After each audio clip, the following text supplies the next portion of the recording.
কি বলবো আর, আমি তো তারা আর বলতে পারি না যে তোরা আমি শেষ করে ফেলবো। এবার ওসমান হাদিকে খুন করার পেছনে এবার রহস্যময় এক ব্যক্তির সংশ্লিষ্টতা সামনে এসেছে। সে ব্যক্তিটি আর কেউ নয়, তার পকেটে টাকা গুজে দেয়া এক রাজনীতিবিদ। ওদিকে ওসমান হাদিকে গুলি করার আগে শুটার ফয়সাল তাকে একটা প্রস্তাব দিয়েছিল, সেটাও ফাঁস হয়েছে। ওসমান হাদি গুলিবিদ্ধ হওয়ার ঠিক আগের দিন তার পকেটে পেছন থেকে এসে একটি টাকার বান্ডিল গুজে দেন বিতর্কিত রাজনৈতিক ব্যক্তিত্ব মেজবাউদ্দিন সাঈদ। পরদিন ১২ ডিসেম্বর বক্স কালভার্ট রোডের যে স্থানটিতে হাদি গুলিবিদ্ধ হন, সে স্থান থেকে প্যারামাউন্ট হাইটস ভবনের দূরত্ব ১০০ থেকে ১৫০ ফুট।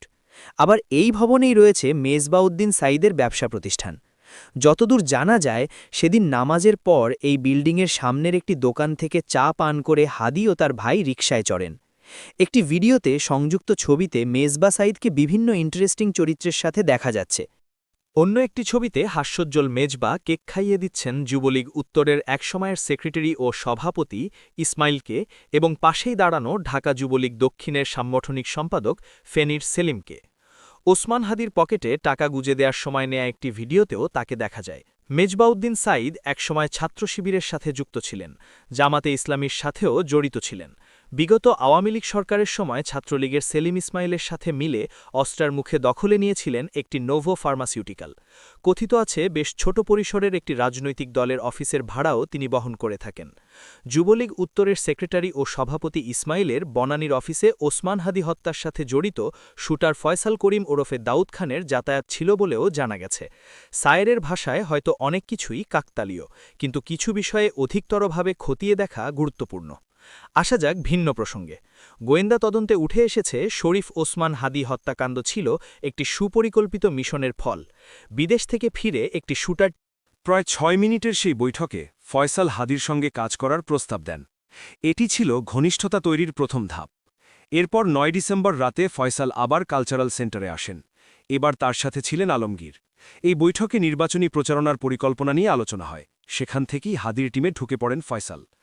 ১০ ডিসেম্বর সেগুনবাগিচায় হাদির প্রচারণায় সরাসরি অংশ নেন ফয়সাল।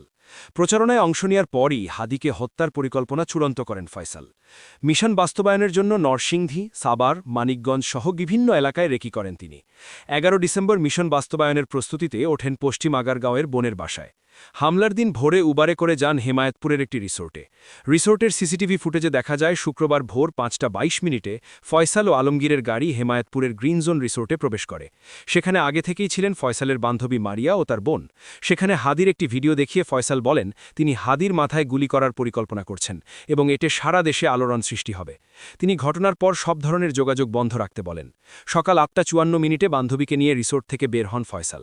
বাইরে অপেক্ষায় ছিলেন আলমগীর। উবারে করে বান্ধবীকে বাড্ডায় নামিয়ে দেওয়ার পর সকাল ১১টা ৫ মিনিটে আগারঘা থেকে মোটরসাইকেলে বের হয়ে সরাসরি যান হাদির সেগুনবাগিচার প্রচারণায়।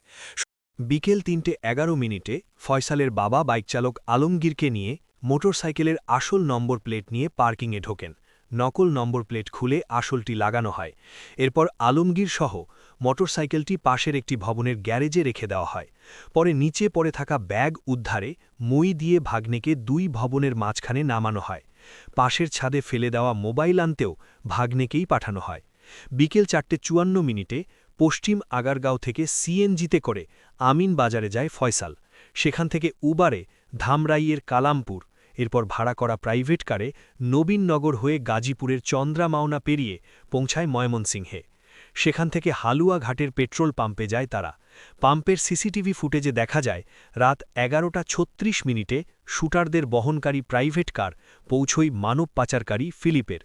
২ সহযোগীর বক্তব্য অনুযায়ী শুটাররা ভুটিয়াপাড়া সীমান্ত দিয়ে ভারতে পালিয়ে যায়। শুটার ফয়সালের ফোনের আইপি অ্যাড্রেস বিশ্লেষণে দেখা যায় বুধবার তার লোকেশন ছিল ভারতের মহারাষ্ট্রে এবং সে রিলায়েন্স সিম ব্যবহার করছিল। হত্যায় সহায়তার অভিযোগে গ্রেফতার করা হয়েছে শ্যালক শিপু, স্ত্রী সামিয়া ও বান্ধবী মারিয়াকে। কামরাঙ্গীর চর থেকে বাবা মাকে